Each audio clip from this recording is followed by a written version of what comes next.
Good morning, students. Today we are going to read the remaining part of chapter number 5. तो बेटे chapter जहाँ पे हमने complete किया था वहाँ से थोड़ा सा 2 लाइन पीछे हटकर मैं आपको थोड़ा सा बताना चाहता हूँ। इन Lucknow Birjis Qadr the son of the deposed Nawab Wajid Ali Shah was proclaimed the new Nawab. Lucknow के अंदर जो बिरजिस कदर था, son of the deposed Nawab Wajid Ali Shah, जो नवाब वाजिद अली शाह जिसको गद्दी से उतार दिया गया था, उसकी जगह पर उसको नया नवाब घोषित किया गया था। तो ये ध्यान से देखना आपने। He to acknowledge the sovereignty of Bahadur Shah Zafar, उसने जो है बहादुर शाह जफर के आधिपत्य में आ गया था, या बहादुर शाह जफर ने भी उसको बादशाह मान लिया था। His mother Begum Hazrat Mahal took an active part in organising the uprising against the British. उसकी जो मदर थी बेगम हजरत महल, उसने भी एक्टिव पार्ट लिया था अंग्रेज़ों के विरुद्ध बढ़ रहे जो विद्रोह था उसमें शामिल होने के लिए। इन झांसी के अंदर रानी लक्ष्मीबाई ज्वाइंट द रेबल सिपाही। झांसी के अंदर जो रानी लक्ष्मीबाई थी वो विद्रोही जो सिपाही थे उनके साथ शामिल हो गई। And fort the British along with Tatya Tope, और तात्या टोपे के साथ अंग्रेज़ों के विरुद्ध लड़ी। जो तात्या टोपे था वो नाना साहिब के गवर्नर जनरल थे। In the Mandla region of Madhya Pradesh, Madhya Pradesh के मंडला रीजन के अंदर रानी अवंतीबाई लोधी ऑफ रामगढ़, जो रानी अवंतीबाई लोधी रामगढ़ की थी, raised and led an army of 4,000 soldiers, 4,000 against the British who had taken over the administration of her state. रानी अवंतीबाई जो लोधी थी उसने अपनी 4,000 जो सैनिक थे वो सेना जो है खड़ी कर दी थी अंग्रेज़ों के विरुद्ध। वो इसलिए खड़ी कर दी थी क्योंकि उनका जो राज्य था उसके प्रशासन का जो कार्यभार था उसको अंग्रेज़ों ने अपने अधिकार में ले लिया था। The British were gradually out numbered by the rebel force, जो अंग्रेज़ थे वे विद्रोही जो शक्ति थी, जो सेना थी, उससे संख्या में कम थे। They were defeated in a number of battle, वे बहुत सारी जो लड़ाइयाँ थी उसमें हार गए थे। This convince the people that the rule of the British had collapsed for good and give them the confidence to take the plunge and join the rebellion. इस तरह से लोगों को विश्वास हो गया था कि जो अंग्रेज़ों का शासन है अब वो समाप्त होने वाला था, और जो व्यक्ति थे, जो लोग थे, उनको ये विश्वास हो गया था कि अब वे जो विद्रोह के अंदर शामिल हो जाएं और अंग्रेज़ों के विरुद्ध लड़ाई में कूद पड़े। A situation of wide spread popular rebellion developed in the region of Awadh in particular. ये जो स्थिति थी ये अवध राज्य के अंदर विद्रोह की विकसित हुई थी विशेष रूप से। ऑन 6 अगस्त 1857, 6 अगस्त 1857 के अंदर we find a telegram sent by lieutenant colonel Tytler to his commander in chief expressing the fear felt by the British. 6 अगस्त 1857 के अंदर हमने एक टेलीग्राम मिला जो लेफ्टिनेंट कर्नल के द्वारा भेजा गया था ये किसको भेजा गया था? कमांडर इन चीफ को भेजा गया था, जिसके अंदर अंग्रेज़ों का जो भय था भारतीयों के प्रति उसको व्यक्त किया गया था। Our men are cowed by the number opposed to them and the endless fighting, जिसके अंदर लिखा गया था कि हमारे जो आदमी हैं, ये कर्नल टाइटलर ने लिखा था कि जो हमारे आदमी हैं वे बहुत सारी लड़ाइयाँ लड़ कर के थक चुके थे। Every village is held against us, प्रत्येक गांव जो है हमारे विरुद्ध हो गया था। द जमींदार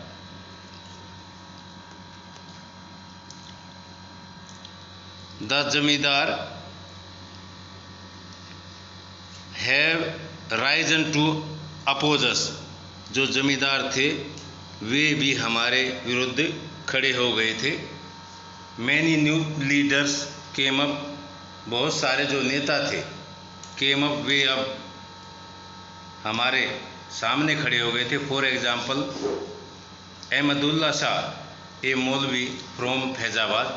अहमदुल्ला जो था वो फैजाबाद से एक मौलवी था। प्रोफेसाइज, जिसने भविष्यवाणी की थी, that the rule of the British would come to an end soon, कि जो अंग्रेज़ों का शासन उसी घड़ी समाप्त हो जाएगा। He caught the imagination of the people, उसने लोगों की जो कल्पना शक्ति थी उसको पकड़ा, समझा।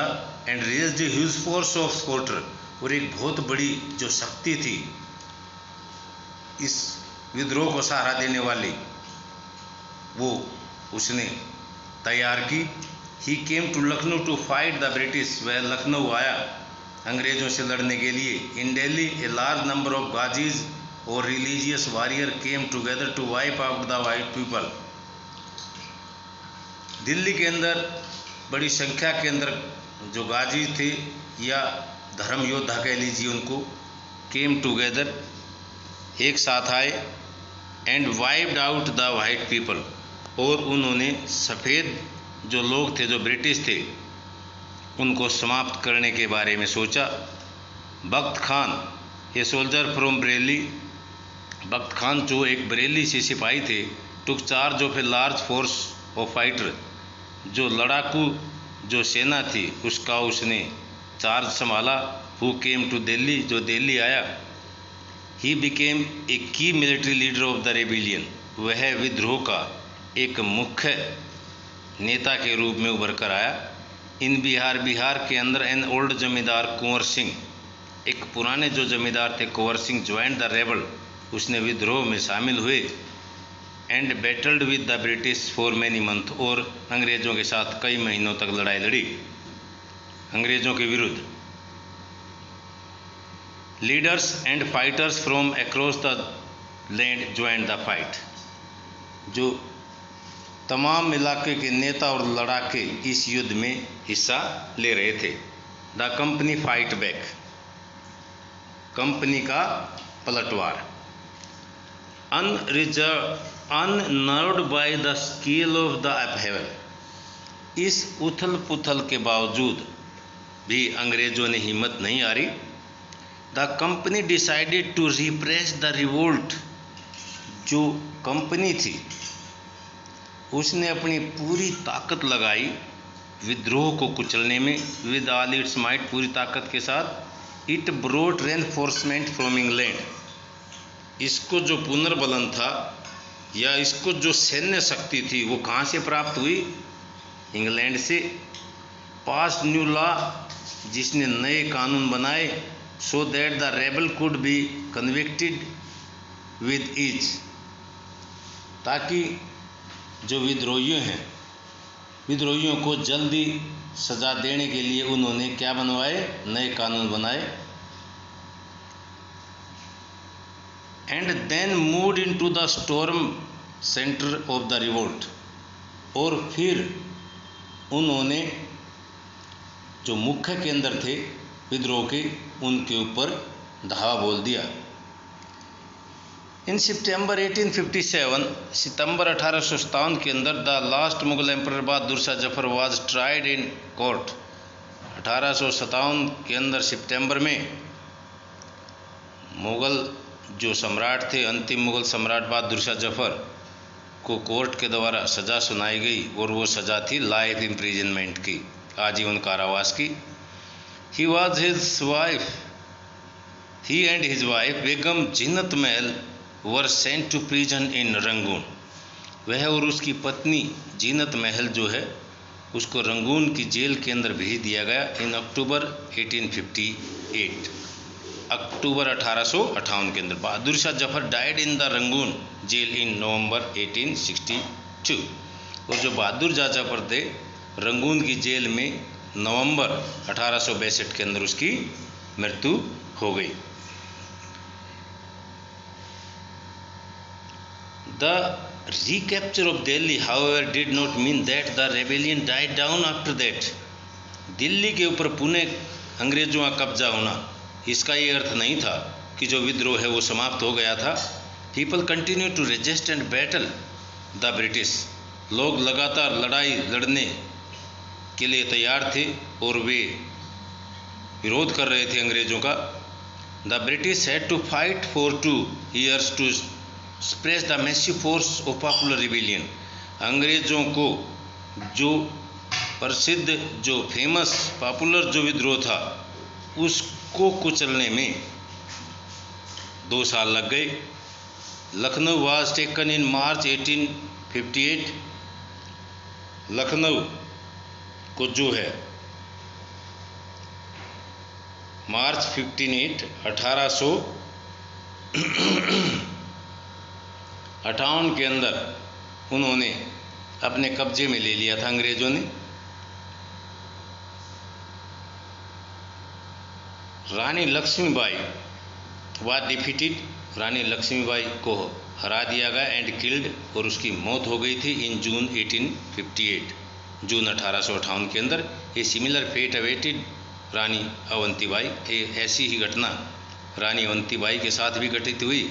Who after initial victory in Kheri, जिसकी जो प्रारंभिक जो विजय थी खेड़ी के अंदर, चूज टू एम्ब्रेस डेथ, जिसके बाद उसने मौत को गले लगाया। When surrounded by the British on all side, जब वह चारों तरफ से अंग्रेजी सिपाहियों से घिर गई थी। Tatya Tope escape to the jungle of central India and continue to fight a guerrilla war with the support of many tribal and peasant leader. Tatya Tope बच करके सेंट्रल इंडिया जो मध्य भारत के जंगलों के अंदर चला गया, भाग गया। And continue to fight a guerrilla war, और लगातार वह छापामार युद्ध करता रहा। विद द सपोर्ट, किसके सहारे? मैनी ट्राइबल, बहुत सारे आदिवासियों और किसान नेताओं के साथ। ही वॉज कैप्चर्ड, उसको पकड़ लिया गया। ट्राइड एंड किल्ड इन अप्रैल 1859, और उसको 1859 के अंदर उसकी मौत हो गई, उसके मार दिया गया। Just as victories against the British had earlier encourage rebellion, जिस तरह से अंग्रेज़ों के विरुद्ध भारतीयों की जीत से विद्रोहियों का हौसला बढ़ा। द डिफीट ऑफ रेबल, इसी तरह से जो रेबल विद्रोहियों की जो हार थी उससे फोर्सेज एनकरेज डेजर्टेशन, उससे जो है जो वहाँ के जो लोग थे उन लोगों को हिम्मत भी टूटने लगी। जिस तरह से विजय से उनको हौसला मिला था, इसी तरह से हार से उनकी हिम्मत भी टूटने लगी थी। The British also tried their best, जो अंग्रेज थे उन्होंने अपना पूरा प्रयत्न किया to win back the loyalty of the people, लोगों की वफादारी को फिर से वापस पाने के लिए। दे announce reward for loyal land holders, उन्होंने जो वफादार भूस्वामी थे उनके लिए इनाम की घोषणा की। Would be allowed to continue to enjoy traditional right over their land, कि वे फिर से अपनी ज़मीन के अंदर अपने पुराने अधिकारों के साथ अपना आनंद उठा सकते थे। Those who had rebelled were told that जिन्होंने विद्रोह किया था वर टोल्ड दैट, उनको ये बताया गया that if they submitted to the British, अगर वे अंग्रेजों के सामने आत्मसमर्पण कर देते हैं, and if they did not killed any white people, और अगर वे किसी अंग्रेज को नहीं मारते हैं, दे वुड रिमेन सेफ, वे क्या रहेंगे, सुरक्षित रहेंगे, एंड देयर राइट्स, और उनके जो अधिकार हैं, एंड क्लेम्स, और उनकी दावेदारी है, टू लैंड्स, उनकी ज़मीन के ऊपर, वुड नॉट बी डिनाइड, वो समाप्त नहीं होगी। नेवरदलेस हंड्रेड्स ऑफ सिपाही, फिर भी सैकड़ों सिपाही, विद्रोही, नवाब और राजा वर ट्राइड, उन पर मुकदमे चले, एंड हैंग, और उन पर फांसी पर लटका दिया गया। आफ्टर मैच, विद्रोह के बाद के जो साल हैं, अब हम उनके ऊपर विचार करेंगे। The British had regained control of the country by the end of 1859, अंग्रेजों ने 1859 की आखिर तक देश पर दोबारा नियंत्रण पा लिया था। But they could not carry on ruling the land with the same policy anymore, लेकिन अब वे उन्हीं नीतियों पर ज़्यादा लंबे समय तक शासन को जारी नहीं रख सकते थे।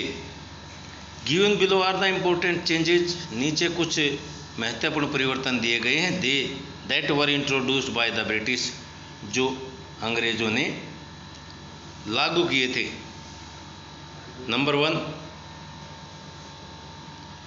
The British parliament passed a new act in 1858, जो अंग्रेजी संसद थी, ब्रिटिश पार्लियामेंट थी, उसने एक नया एक्ट पास किया 1858 के अंदर, and transfer the power of the East India Company to the British crown, और ईस्ट इंडिया कंपनी की जो शक्ति थी वो ब्रिटिश क्राउन के अंदर ट्रांसफ़र कर दी थी।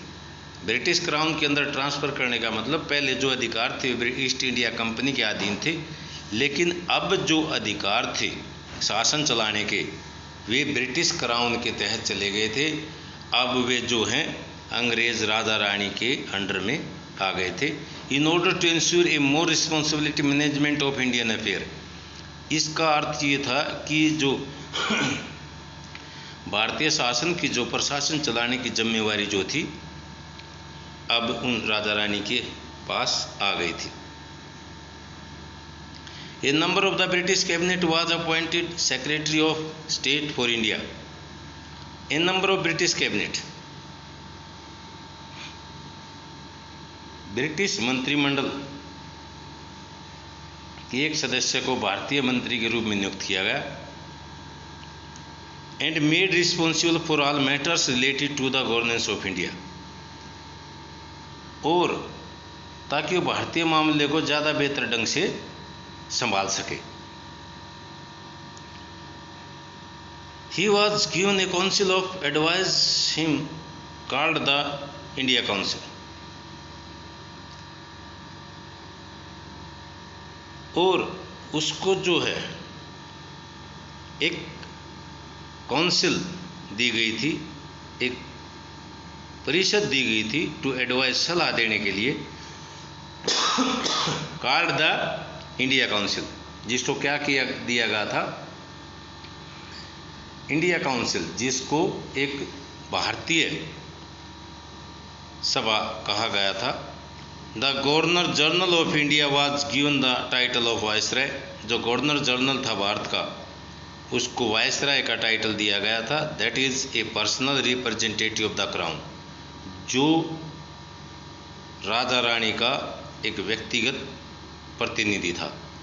थ्रू दीज रिस्पॉन्सिबिलिटी, इस जिम्मेवारी के माध्यम से, थ्रू दीज दो that is the personal representative of the crown, through these measure the British government accepted direct responsibility for ruling India. इस तरह से अंग्रेजी सरकार ने भारत के शासन की जिम्मेदारी सीधे अपने हाथों में ले ली थी। Point number 2, all ruling chief of the country were assured that their territory would never be annexed in future. सभी जो शासन चलाने वाले जो मुखिया थे देश के, उनको विश्वास दिलाया गया कि उनके जो राज्य हैं उनको भविष्य में अंग्रेजी शासन के तहत नहीं मिलाया जाएगा या उनके राज्यों पर कब्जा नहीं किया जाएगा। They were allowed to pass on their kingdom to their heirs. वे अपना जो राज्य है वे अपने उत्तराधिकारियों को दे सकते थे, इंक्लूडिंग अडॉप्टेड सन, जिसमें दत्तक लिए हुए पुत्र भी शामिल थे। हाउएवर, यद्यपि they were made to acknowledge, उनको ये भी कहा गया the British queen as their sovereign paramount, कि जो ये सब जो है अंग्रेज जो ब्रिटिश रानी है ये सब उसकी सर्वोच्च शक्ति पर निर्भर करेगा, वो उसके रूप में एक अधिपति के रूप में कार्य करेगी। Thus the Indian rulers were to told their kingdom as subordinate of British crown। इस तरह से भारतीय शासकों को ब्रिटिश साम्राज्य के अधीन शासन चलाने की छूट दी गई थी। Point number 3, it was decided that the proportion of Indian soldier in the army would be reduced. ये निर्णय लिया गया कि जो अनुपात है भारतीय सिपाहियों का, उसकी जो मात्रा है इन द आर्मी, सेना के अंदर, वुड बी रिड्यूस्ड, वो कम होगी। And the number of the European soldier, और जो संख्या यूरोपियन सिपाहियों की जो संख्या है वुड बी इंक्रीज, वो बढ़ाई जाएगी। इट वाज आल्सो डिसाइडेड, ये भी निर्णय लिया गया that instead of recruiting soldier from Awadh, Bihar, central India and south India, कि जो सिपाहियों की भर्ती है अवध, बिहार, सेंट्रल इंडिया और साउथ इंडिया की बजाय more soldier would be recruited, ज़्यादा सिपाही भर्ती किए जाएंगे from among the Gurkha, Sikh and Pathan, इन भागों से ज़्यादा सिपाही भर्ती किए जाएंगे। Point number 4, the land and property of Muslim was confiscated on a large scale and they were treated with suspicion and hostility. जो ज़मीन और जो संपत्ति थी मुस्लिमों की, वो अंग्रेज़ों ने अपने कब्जे में ले ली थी ज़्यादा मात्रा में। And they were treated with suspicion and hostility, और उन पे शत्रुता और संदेह की नज़र से उनको देखा जाता था। द ब्रिटिश बिलीव्ड, अंग्रेज़ों को शक था, that they were responsible for the rebellion in a big way, कि विद्रोह जो इतना विशाल रूप से विस्तृत ढंग से फैला तो उसके लिए वे मुस्लिम ही जिम्मेवार थे। इस तरह से उनको थोड़ा सा शक की नज़र से देखा जाने लगा था। Point number 5, the British decided to respect the customary religious and social practice of the people in India. जो अंग्रेज थे, अंग्रेज़ों ने फैसला किया कि वे भारत के लोगों को धर्म और सामाजिक रीति रिवाजों के साथ सम्मान करेंगे। भाई जो अंग्रेज़ थे उन्होंने ये निर्णय लिया कि वे भारत के अंदर जितने भी धर्म हैं, उनके जो रीति रिवाज हैं, उन सब का सम्मान करेंगे। Point number 6, policies were made to protect landlords and zamindar. नीतियाँ बनाई गई जिससे भूस्वामी और जमींदारों की रक्षा की जा सके। And give them security of right over their land, और उनके जमीन पर उनके अधिकारों को स्थायित्व देने के लिए नीतियां भी बनाई गई। Thus a new phase of history began after 1857। इस तरह से 1857 के बाद इतिहास का एक नया चरण शुरू हुआ। तो स्टूडेंट्स, आपका लेसन नंबर 5 कंप्लीट हो गया है। इसको ध्यान से रीड करना है और जो भी क्वेश्चन आंसर रिटर्न में दिए जाते हैं उनको बड़े अच्छी राइटिंग में लिखना है। Okay, thank you.